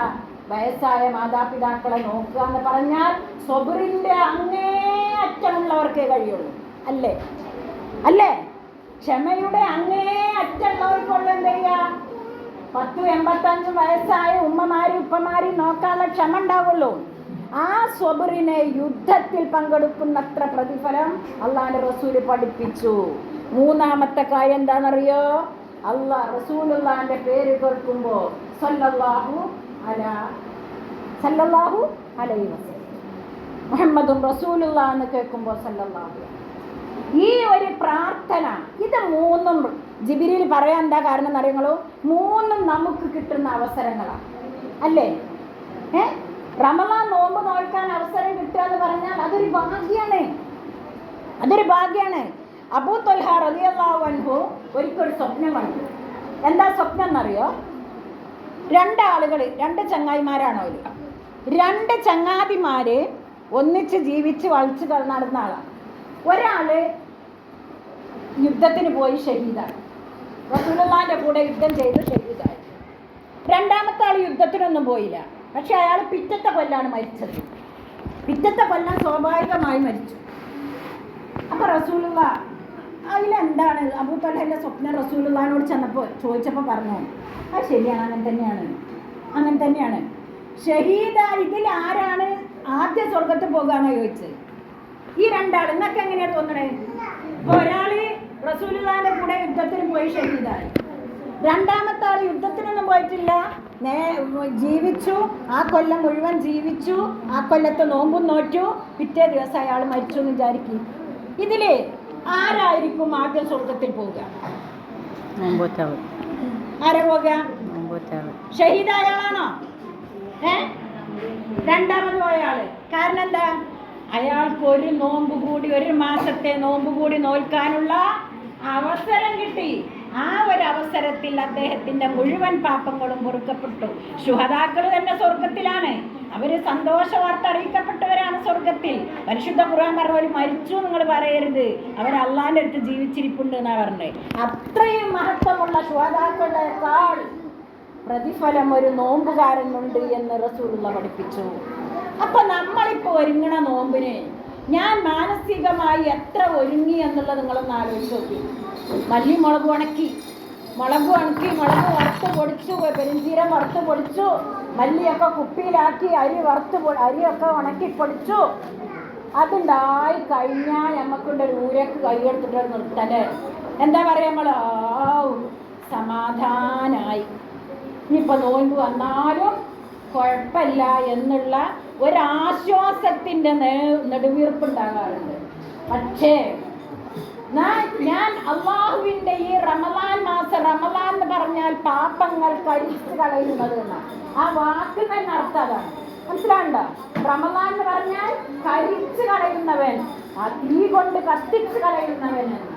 ആ കത്തിച്ചു കളയുന്നത് എന്താ? നമ്മുടെ പാപങ്ങളായിരിക്കണം. നമ്മുടെ ജീവിതത്തിൽ ഒരുപാട് പാപങ്ങൾ ചെയ്തിട്ടുണ്ട്, നമ്മൾ അറിഞ്ഞും അറിയാതെയും ചെയ്തിട്ടുണ്ട്, അല്ലേ? കാരണം ശരിയല്ലേ? നമ്മുടെ ജീവിതത്തിൽ നമ്മൾ അറിഞ്ഞും അറിയാതെയും ഒരുപാട് തെറ്റ് ചെയ്തിട്ടുണ്ട്. ആ തെറ്റുകളെയൊക്കെ കരിച്ചു കളയാനുള്ളതാണ് നമ്മുടെ ജീവിതം. ഒരു വണ്ടിയോട് സാദൃശ്യപ്പെടുത്തിയോ? ഒരു കാറ് നമ്മൾ എന്ത് ചെയ്യാണ്? ഇടയ്ക്കിടയ്ക്ക് നമ്മൾ എന്ത് ചെയ്യണം? അത് നമ്മൾ ക്ലീൻ ആക്കുന്നു, അകവും പുറവും വൃത്തിയാക്കുന്നു, ഓയിൽ മാറ്റുന്നു, പെട്രോൾ അടിക്കുന്നു, ഡീസൽ മാറ്റുന്നു, എല്ലാ കാര്യങ്ങളും നമ്മൾ എത്ര ശ്രദ്ധയോടുകൂടിയാണ് ചെയ്യാതെ, അല്ലേ? അതേപോലെയാണ് നമ്മൾ ഒരു 11 മാസം ഓടിയ വണ്ടിയാണ് നമ്മൾ വിചാരിച്ചോളി. ആ വണ്ടിൻ്റെ ഓയിൽ മാറ്റുന്നതും അതിൻ്റെ സർവീസ് നടത്താനുമുള്ള ഒരു മാസമാണ് ഇത് റമളാൻ മാസം. അപ്പൊ ആ റമളാന്റെ നോമ്പിന് കഴിഞ്ഞാൽ നമ്മളിപ്പോ കടന്നു വരുന്നതിനെ പോലെ ഒരു തെറ്റുമില്ല. കാരണം ഒക്കെ അള്ള കൊടുത്തു. നമ്മൾ എന്താണ് കാരണം? മൻ സ്വാമ റമളാന, ആരെങ്കിലും റമളാനിൽ നോമ്പനുഷ്ഠിച്ചാൽ ഈമാമാണ്. അള്ളാഹ്ക്ക് വേണ്ടിയാണ് ഞാൻ നോമ്പ് വയ്ക്കുന്നത്, അള്ളാഹുവിനാണ് ഞാൻ നോമ്പ് നോക്കുന്നത് എന്ന ഈമാനോട് കൂടെ ആയിരിക്കണം. കൂലി കിട്ടണം എന്നുള്ള വാശി. ഞാൻ റബ്ബെ നോൻപ് വയ്ക്കണ അള്ളാ നിനക്കാണ്, ഇതിന്റെ കൂലി ഇജ്ജ് തരണം എനിക്ക് എന്ന വാശി ഉണ്ടാവുമ്പോ ആ നോമ്പ് മുറിയുന്ന കാര്യം നമ്മൾ ചെയ്യോ?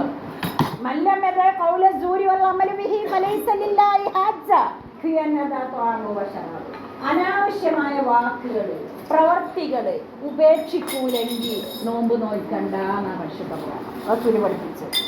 അപ്പൊ നോമ്പ് നഷ്ടപ്പെടുന്ന അനാവശ്യ വർത്തമാനങ്ങൾ, അനാവശ്യ സംസാരങ്ങൾ, ക്ഷമയില്ലാത്ത പ്രവർത്തികൾ, ഇതൊന്നുണ്ടെങ്കിൽ ഇതൊന്നും ഒഴിവാക്കാൻ എന്നെ കൊണ്ട് പറ്റില്ല. എൻ്റെ സ്വഭാവം ഞാനോട് മാറ്റിയ 1 മാസം കൊണ്ട് എൻ്റെ സ്വഭാവം ഞാൻ ജനിച്ചപ്പോഴേ എങ്ങനെയാണ് എന്ന് വിചാരിച്ചിട്ട് മാറ്റാൻ പറ്റില്ലെങ്കിൽ നോമ്പ് പറ്റിയിട്ട് കാര്യമില്ല.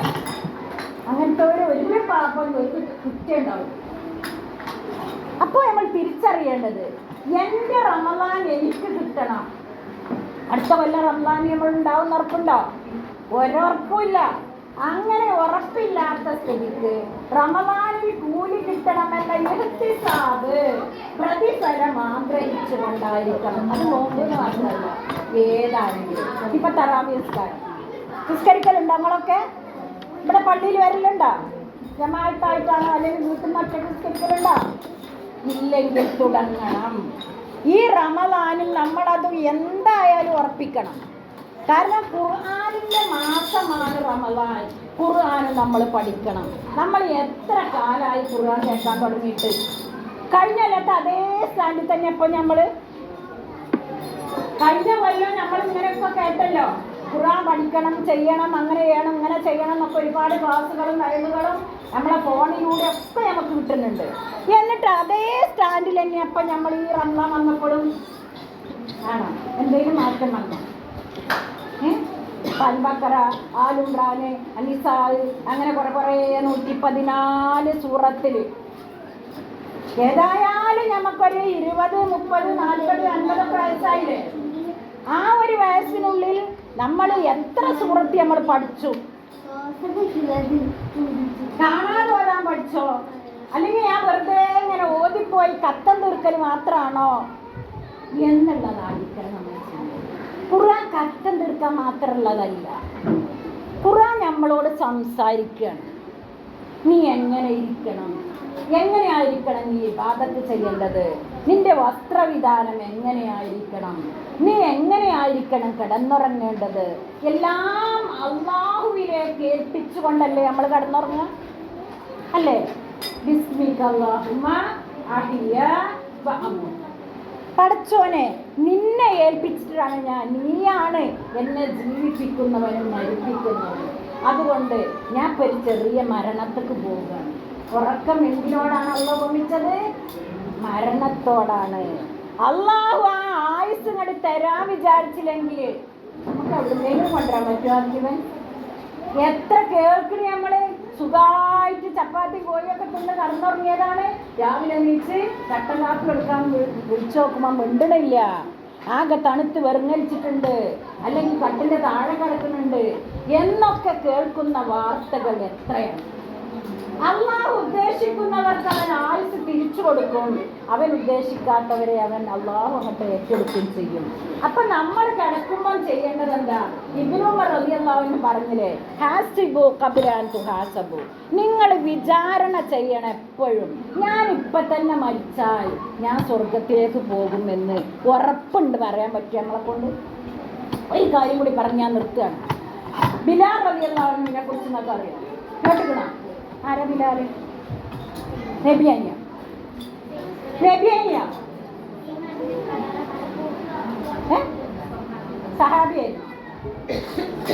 സഹാബിയായിരുന്നു.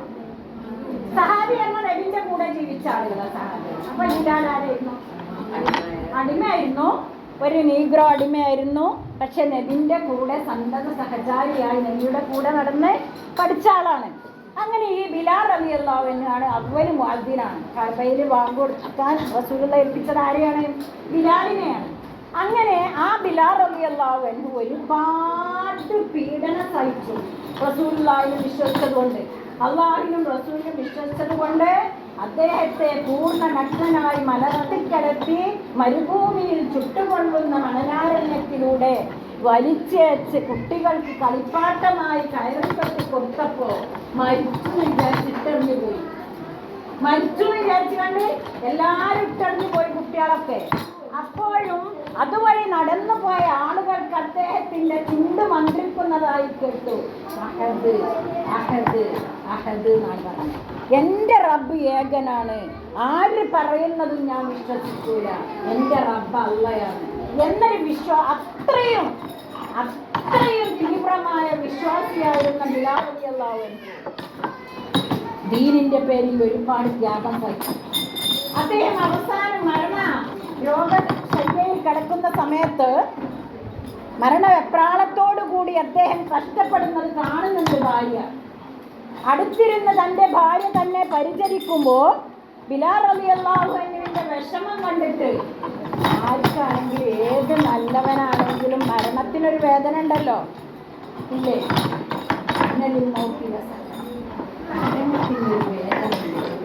റസൂലുള്ള സഹിച്ചു. റസൂലുള്ള അങ്ങനെ ഒരു വേദന ഇല്ലെങ്കിൽ റസൂലുള്ളാഹി കൊടുക്കുക. ആലോചിച്ച് നോക്കി നിങ്ങള്. അള്ളാഹു അഷ്റഫുൽ ഖൽഖാണ് റസൂല്. ആ റസൂലുള്ളാഹിക്ക് എന്ത് കൊടുത്തു? മരണത്തിന്റെ വിഷമം കൊടുത്തു. അങ്ങനെ ബിലാൽ റളിയല്ലാഹു അൻഹുവിന്റെ മരണവെപ്രാള സമയത്ത് ഭാര്യ പറയുന്നുണ്ട്, പടച്ചോനെ ഇത് സഹിക്കാൻ പറ്റുന്നില്ലല്ലോ, കണ്ടു നിൽക്കാൻ പറ്റുക. നമ്മൾ പറയില്ലേ, ഓരോ രോഗികളെ ചെന്ന് കാണുമ്പോൾ വിഷമം കൊണ്ട് നമ്മൾ എന്ത് പറയും? പടച്ചോനെ ഇത് കണ്ട് സഹിക്കാൻ പറ്റണില്ലല്ലോ എന്ന് ഭാര്യ പറഞ്ഞപ്പോ ബിലാൽ റളിയല്ലാഹു അൻഹു എന്താ പറഞ്ഞറിയോ? എന്തിനാണ് പ്രിയതമ നീ സങ്കടപ്പെടുന്നത്? വയാ തൊറബ എന്ന് പറയേ, ആനന്ദമേ സന്തോഷമേ എന്ന് പറയൂ. കാരണം ഞാൻ പോകുന്നത് അല്ലാഹുവിന്റെ അടുത്തേക്കാണ്, ഞാൻ പോണത് റസൂലുള്ളാഹിന്റെ അടുത്തേക്കാണ്. ആ റസൂലുള്ള സ്വർഗത്തിലാണെങ്കിൽ ഞാനും സ്വർഗത്തിലാണ് എന്ന് പറയാൻ അത്രയും ധൈര്യത്തോടുകൂടി മരിച്ചു പോകാൻ ധൈര്യമുണ്ടായിരുന്നു ആർക്ക്? ബിലാലിനെ പോലുള്ള സഹാബാക്കൾ. ഈ ഒരു കാര്യം ഞാൻ ചോദിക്കട്ടെ. ഇപ്പൊ അസ്രായേൽ നേരെ കണ്ട് ഈ മദ്രസന്റെ ഉള്ളിൽ വരികയാണ്. എന്നിട്ട് നമ്മളോട് ചോദിക്കുകയാണ്, ഇപ്പൊ കുറെ ക്ലാസ്സൊക്കെ കേട്ടല്ലോ, 50 വയസ്സൊക്കെ ആയി, ഇനിയിപ്പോ പോകുക, അല്ലെങ്കിൽ 60 വയസ്സായി 40 വയസ്സായി, എന്നാ നീ പോകാൻ റെഡിയല്ലേ എന്ന് അസ്രായേല് നമ്മളോട് വന്ന് ചോദിച്ചാൽ ബിലാൽ പറഞ്ഞ മാതിരി നമ്മൾ പറയാം?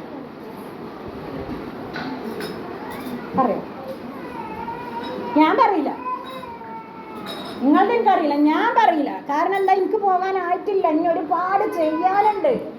ഞാൻ വളരെ കുറച്ച് ചെയ്തിട്ടുള്ളൂ. ഞാൻ ചെയ്ത തെറ്റുകളൊക്കെ അല്ലാഹ് പൊറുത്തുക്കണോന്ന് അറിയില്ല. ഈ റമളാനൊന്ന് കിട്ടിയെങ്കിൽ അല്ലാഹുവേ എന്ന് പ്രാർത്ഥിക്കുകയാണ് ഞങ്ങൾ. അല്ലാതെ മല്ലി മുളക് ഉണക്കാൻ നോക്കല്ലേ വേണ്ടത്. റമളാനിനെ സ്വീകരിക്കാൻ അള്ളാഹുവിനോട് പ്രാർത്ഥിക്കാൻ വേണ്ടേ. റബ്ബേ എനിക്ക് തൗഫീഖ് കൊണ്ട് റബ്ബേ. അല്ലാതെ പച്ചരി കിട്ടാത്തതിന് 4 ഭാഗം പായേണ്ട ആവശ്യമൊന്നുമില്ല. നോമ്പ് തുറക്കാനാവുമ്പോൾ എന്തെങ്കിലും ഉപരിപത്തി നമുക്ക് അല്ല തരും. അത് കിട്ടുന്നുള്ളൊരു വിശ്വാസം. പക്ഷെ ഇത് നമ്മൾ ചോദിച്ചെങ്കിലേ തരുള്ളൂ. എന്ത്? തൗഫീഖ് ചോദിക്കണം. നോമ്പ് നോക്കാനുള്ള തൗഫീഖ് ചോദിക്കണം. അപ്പോ പ്രിയമുള്ള സഹോദരിമാരെ, നമ്മുടെ മനസ്സിനെ ശുദ്ധമാക്കണം റമളാനിനെ സ്വീകരിക്കാൻ. മനസ്സ് പാകമാണ് ഞാൻ എന്ന് പറയണം. നമ്മൾ അടുക്കളയിൽ കടന്ന് നമ്മുടെ കുടുംബത്തിൽ ഇപ്പൊ ഇന്ന് തന്നെ ഇപ്പൊ ശനി അങ്ങനെ ഒരു താത്താക്ക് വിളിച്ചാൽ താത്ത വന്നോന്ന് എനിക്കറിയില്ല. അവിടെ വിളിച്ചപ്പോ അവര് പറഞ്ഞു ഞാൻ ഇപ്പോഴും കുളിച്ചിട്ടില്ല. 3 മണിയായപ്പോ അവര് കുളിച്ചിട്ടില്ല, നിസ്കരിച്ചിട്ടില്ല, ഭക്ഷണം കഴിച്ചിട്ടില്ല. അപ്പൊ എന്താ നമുക്ക് ഇതൊക്കെ? നമ്മൾ ഈ ദുനിയാവിന് വേണ്ടി നമ്മളിപ്പോ ഈ നോമ്പ് പണി നനച്ചുകുളി, ഓമനപ്പേര് നനച്ചുകുളി എവിടുന്ന് വന്നതാണാവോ? ഇപ്പറിയില്ല പഠിച്ചതാണ്. ഇപ്പൊ അത് ചുരുക്കി എന്തായി? നനച്ചുളിയായി. നനച്ചു കുളി പോയി, നനച്ചുളി. ഈ ഒരു കുളി കുളിക്കണോണ്ട് വരാനിരിക്കുന്ന റമളാൻ ജീവിച്ചിരിപ്പോന്ന് അറിയില്ല. ഇങ്ങോട്ട് 10-15 ആ റമളാൻ നോക്കാൻ നമ്മക്ക് അല്ലാഹ് ജീവൻ തരുമോന്നൊന്നും നമുക്കറിയില്ല. പടച്ചോന്റെ കയ്യില. അതിന്റെ മുമ്പ് നമ്മൾ നിസ്കരിച്ചിട്ടില്ല. ജനാലും വാതിലും തോത്തി തുടച്ച് നന്നാക്കണേല് ളുഹ്ർ നിസ്കാരം നമ്മൾ നിസ്കരിച്ചിട്ടില്ല. അസർ നിസ്കാരം നിസ്കരിച്ചിട്ടില്ല. എല്ലാ പണിയും കഴിഞ്ഞ് തിരുമ്മിക്കുളി കഴിയുമ്പോഴത്തേനും മഗ്‌രിബിന്റെ ബാങ്കാണ് കൊടുക്കുന്നത്. ആ കൊടുക്കുന്ന സമയത്ത് പിന്നെ ളുഹ്റും അസറും അതിൻ്റെ കൂടെ നിസ്കരിക്കാൻ പറ്റുമോ? അങ്ങനെ ഒരു നിയമമല്ലല്ലോ. മഗ്‌രിബിന്റെ കൂടെ ഒന്നും ചേരൂലല്ലോ. അസർ ചേരുവോ? പാടില്ല. അപ്പൊ ളുഹ്റും അസറും നമ്മൾ എവിടെ കൊണ്ട് ചോദിക്കും? നമ്മൾ നോമ്പ് എടുക്കാൻ ഒരുങ്ങുകയാണ്. നിസ്കാരം കഴിഞ്ഞിട്ടാണ് അല്ലാഹ് പറഞ്ഞ നോമ്പ്. നിങ്ങൾ ആദ്യം നിസ്കാരം ശരിയാക്കി. ആ നിസ്കാരം ശരിയാക്കാതെ നമ്മൾ ഒരുങ്ങണ പെങ്ങട്ടാ. അതിന് വേണ്ടി പാറോത്തിൻ തല തിരഞ്ഞെടുക്കുക, അതിന് വേണ്ടി സാബും പൊടി തിരഞ്ഞെടുക്കുക, അതിന് വേണ്ടി എടുക്കാത്ത വേണ്ടി ഡ്രസ്സുകൾ തിരുക, ഉണക്കുക, മടക്കി വെക്കുക, എന്നിട്ട് ഇങ്ങനെ ഉണ്ടാക്കൊണ്ട് ഒരുക്കി വെച്ചിട്ടുണ്ട് ആ ഷോക്കേസിക്ക് ഒരു നോട്ടം ഞങ്ങൾ സമാധാനം. പക്ഷേ നമസ്കാരമൊന്നും നമ്മൾ ആ ശ്രദ്ധയിലേ വന്നിട്ടില്ല. ആ സമയത്ത് നമ്മളെ മക്കളെ നമ്മളെ അടുത്തേക്ക് വരാൻ പാടില്ല, ചോറ് ചോദിച്ചാൻ പാടില്ല, ഒന്നും പാടില്ല, നമ്മളെ അടുത്തേക്ക് വരാനേ പാടില്ല നമ്മളൊരു പണിക്ക് വിചാരിച്ചാൽ. അപ്പൊ സ്വബർ, ക്ഷമ നമ്മളെടുത്തില്ല. ക്ഷമ ഇല്ലാത്തൊരു നോമ്പ് വെച്ചിട്ട് എന്താ കാര്യം? അള്ളാന്റെ റസൂല് പറഞ്ഞു റമളാൻ സൗമു സ്വബർ, ക്ഷമയുടെ മാസമാണ് റമളാൻ എന്ന്. ഈ സ്വബർ പറഞ്ഞാൽ എന്താ നമുക്കറിയാം? ക്ഷമ. നമ്മൾ വിചാരിച്ച രോഗം, കഷ്ടപ്പാടും ദുരിതമൊക്കെ വരുമ്പോൾ ക്ഷമിക്കുക, അതാണോ ക്ഷമ? അത് മാത്രമാണോ ക്ഷമ? അല്ല. 3 ക്ഷമ ഉണ്ട്. ഒന്ന് അസ്വബ്റു ബിത്വാഅ, സൽക്കർമ്മം ചെയ്യാനൊരു ക്ഷമ. ഇപ്പം നമ്മളിങ്ങനെ ജനാല തുടക്കണ നേരത്താണ് ഇക്കാരെന്ത് ലോറിൻ്റെ ബാങ്കാണ് കൊടുത്തത്. ഇതാണ് കഴിഞ്ഞ് വേഗം എന്ത് ചെയ്തു? അതിനൊരു ക്ഷമ തന്നെ വേണം നമുക്ക്. കാരണം അടുത്ത ജനാലുണ്ട്, മറ്റേ ജനാലുണ്ട്, കത്തും തിരുമ്പാനൊക്കെ ഉണ്ട്. നമ്മളെ മനസ്സിലൊരുപാട് കാര്യമാണ്. അതൊക്കെ അവിടെ കിടക്കട്ടെ, ഞാൻ നിസ്കരിക്കട്ടെ എന്ന് പറഞ്ഞ് വല്ലാത്തൊരു ക്ഷമയുള്ളവർക്ക് അതിന് പറ്റുള്ളൂ. അടുത്തെറിഞ്ഞാണ് പോയി നിസ്കരിക്കാൻ, അല്ലേ? അതാണ് അള്ളാഹുവിനോട് ഇബാദത്ത് ചെയ്തുകൊണ്ട് ക്ഷമിക്കൽ. അതാണ്. അതേപോലെ നമ്മൾ മൊബൈലിൻ്റെ വൈബാണല്ലോ ഇപ്പോൾ. അതിൽ റീൽസും അതിലുള്ള വാട്സപ്പും അതിലുണ്ട് നമ്മളെ ഗ്രൂപ്പ്. ആദ്യം മുതൽ അരിഫൊട്ട് വരെ ഗ്രൂപ്പാണല്ലോ ഇപ്പോൾ. 1ാം ക്ലാസ് പഠിച്ചവരൊക്കെ പാടൊരു ഗ്രൂപ്പ്, 2ാം ക്ലാസ് പഠിച്ചവരൊക്കെ പാടൊരു ഗ്രൂപ്പ്, 10ാം ക്ലാസ് വേറൊരു ഗ്രൂപ്പ്. നമ്മൾ ഫോണും തുറന്നു നോക്കിയാൽ ഞാൻ അങ്ങനെ ആലോചിക്കുന്നത് എന്താണ്. അപ്പം എന്താ ഇതിങ്ങനെ ഓരോ വാട്സപ്പിൽ ഓരോ മെസ്സേജ് വരുന്നതൊക്കെ നോക്കി നോക്കി നോക്കി ഇരിക്കണേരത്തേക്ക് അസറിൻ്റെ വാക്ക് കൊടുക്കും. ഇതാണ് കഴിയട്ടെ, ഇതിനൊരു റിപ്ലൈ കൊടുക്കട്ടെ എന്ന് പറഞ്ഞിങ്ങനെ നിൽക്കുമ്പോഴായിരിക്കും മഗ്‌രിബിൻ്റെ ബാങ്ക് കൊടുക്കണ വരെ നമ്മളെവിടെയായിരിക്കും? മൊബൈൽ മലയാളം. ഈ ഒരു ചിന്തയിൽ നിന്ന് മറിച്ച് നമ്മൾ എന്ത് ചെയ്തു? അസറിൻ്റെ ബാങ്കാണ് കൊടുത്ത നേരത്ത് ഇതവിടെ കെട്ടെങ്കിൽ ബാക്കിയൊക്കെ മെസ്സേജൊക്കെ പിന്നെ നോക്കാം എന്ന് വിചാരിച്ച് നമ്മൾ അസറിന് പോകുകയാണ്. വല്ലാത്തൊരു ക്ഷമയാണ്. അതൊരു ക്ഷമയല്ലേ? ക്ഷമല്ലോർക്കല്ലേ അതിന് പറ്റുള്ളൂ. അതാണ് അസ്വബ്റു ബിത്വാഅ, ഇബാദത്ത് ചെയ്യാൻ വേണ്ടിയിട്ട്. ഇനി വേറൊന്നുണ്ട്, വേറൊരു ക്ഷമ. തെറ്റ് ചെയ്യാതിരിക്കാനൊരു ക്ഷമ. തെറ്റ് ചെയ്യാതിരിക്കാനൊരു ക്ഷമ. ഇപ്പോൾ നമ്മൾ നല്ല മോഡേൺ ഡ്രസ്സൊക്കെ ഇട്ട് അതിക്ക് ഷാളിങ്ങനെ ചുറ്റിട്ടാൽ ഒരു ഭംഗിയില്ല എന്നൊരാൾ പറഞ്ഞു. ഒരാൾ പറയാം നമ്മളോട്, അതിക്ക് ഷാൾ ഇട്ടിട്ട് ഒരു ഭംഗിയില്ല കേട്ടോ. അപ്പം നമ്മൾ ആലോചിക്കുക എന്താ? വേണ്ട, ഷാളൊന്നും വേണ്ട. ഷാൾ ഇടാതിരിക്കാൻ, തല മറക്കാതിരിക്കാൻ ഇസ്ലാമിൽ ഹറാമാണ്. ഇസ്ലാമെന്ന് പുറത്തു പോയി നാറ്. ഇസ്ലാമിക വേഷവിധാനം ധരിക്കാത്തവൻ. കാരണം എന്താ? ഖുർആന്റെ കൽപ്പനയാണത്. ഖുർആൻ പറയുന്നതൊന്നും സുന്നത്തല്ലല്ലോ. ഖുർആൻ പറയുന്നൊക്കെ നിർബന്ധ. നിങ്ങളെ തലയിലെ തക്കം മാറത്തേക്ക് താഴ്ത്തിട്ടോളി, അതാണ് നിങ്ങളെ തിരിച്ചറിയാൻ നല്ലത്. അങ്ങനെ പോകുമ്പോൾ എന്താണ്? അത് സൈനബിയാണ്, അത് മറിയുമ്മയാണ്, അത് ഖദീജയാണ് എന്ന് തിരിച്ചറിയാൻ പറ്റും. അല്ലെങ്കിലോ ഇപ്പോഴത്തെ നമ്മളെ കുട്ടികളെ തിരിച്ചറിയാൻ പറ്റും. ആണാ പെണ്ണാന്ന് അറിയാൻ പറ്റുന്നില്ല. അതല്ലേ മുസ്ലിമാണോ ഹിന്ദുവാണോ എന്നറിയാം. ആണാ പെണ്ണാന്നറിയാൻ തന്നെ ഓരോരുത്തരുടെ കുപ്പായത്തിലേ ഉള്ളൂ. കുമ്പിട്ടാ അവിടെ ഇങ്ങനെ കാണുന്ന പെൺകുട്ടി തലയിൽ തട്ടൊരു വള്ളി ഇതിലങ്ങനെ ഇട്ടിട്ടുണ്ടാവും, സ്കൂളിലെത്തി ആ വള്ളുണ്ടാവും.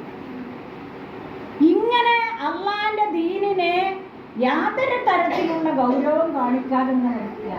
അപ്പൊ അനാവശ്യങ്ങൾ ചെയ്യുന്നതിലേക്ക് ചെയ്യാതെ തിരിച്ചു പോരാൻ നമുക്ക് കഴിയുന്ന ഒരു സ്വഭാവം. ആലോചിച്ചോക്കുന്നത് തെറ്റെന്ന് വിട്ടു നിൽക്കുക എന്നുള്ള ഒരു സ്വഭാവം. ഒരു സ്വഭാവം. മൂന്നാമത്തെ സ്വഭാവമാണ് ജീവിത പരീക്ഷണ ഘട്ടങ്ങളിലുള്ള ക്ഷമ. ഇങ്ങനെ 3 ക്ഷമ നമുക്ക് വേണം. പരീക്ഷണങ്ങൾ വരാം, ജീവിതത്തിൽ അസുഖങ്ങൾ വരാം, ബുദ്ധിമുട്ട് വരാം, പ്രയാസങ്ങളൊക്കെ വരാം. ആ സമയത്ത് നമ്മൾ ഇത് നീ കണക്കാക്കിയതാണല്ലോ.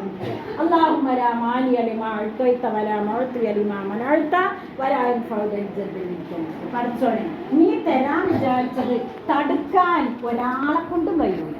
നീ തരണ്ടാന്ന് വിചാരിച്ചത് ലോകർക്കൊന്നും ശ്രമിച്ചാലും തരാനും പറ്റൂല. ഈ ഒരു വിശ്വാസം നമുക്കുണ്ടാകണം. അപ്പം നമുക്ക് സമാധാനമായി. കുട്ടിക്കൊന്നും വയ്യാതെയായി, സാരില്ല, ക്ഷമിച്ചിരുന്നാൽ മതിയോ?